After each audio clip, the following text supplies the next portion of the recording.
Good morning সবাইকে। কাল ছিল সানডে, তো সানডে স্পেশাল একটু ঘুরুতে গিয়েছিলাম।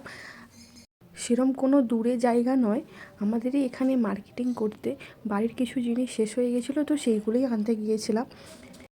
আসলে কোনো জায়গায় সেরমভাবে যাওয়া হয় না সময় নিয়ে, তো টুকটাক কোনো অজুহাত নিয়েই বার হয়ে পড়ি ও আর আমি, তো সেটাই অনেকটা বড়। তো গিয়েছিলাম আমতলায় বিশাল মার্কেটে, কয়েকটা জিনিস বাড়ির শেষ হয়ে গেছিলো, তো সেইগুলোই আনতে গিয়েছিলাম। তো ঘুরে ঘাড়ে দেখছিলাম কী নেওয়া যায় কী না নেওয়া যায়, তো সেরকম কিছু ভালো লাগলো না। যেটুকুনি আনতে গিয়েছিলাম সেইটুকুনি নিয়ে চলে এসেছি।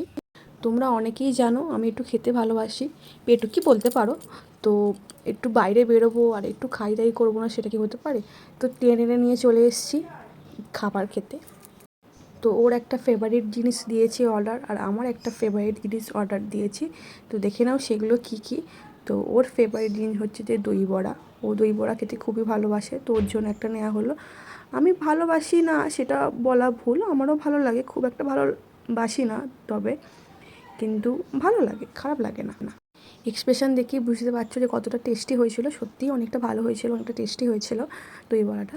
আর আমার হচ্ছে সাউথ ইন্ডিয়ান খাবারগুলো খুব ভালো লাগে, ইডলি বলো, ধোসা বলো, বড়া বলো, আমার এগুলো খুব ভালো লাগে।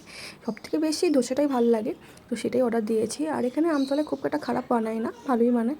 যখনই মোটামুটি আমতলার দিকে যাওয়া হয় তো এটাই অর্ডার দিই আর কি। তো এটা মোটামুটি ভালো হয়েছিল, খারাপ হয়নি। আর যেহেতু লাঞ্চ করে অনেকটা পরেই বেরিয়েছি, কিছু খাওয়া হয়নি, তো খিদের পেটে তো আরোই ভালো লাগবে, তাই না?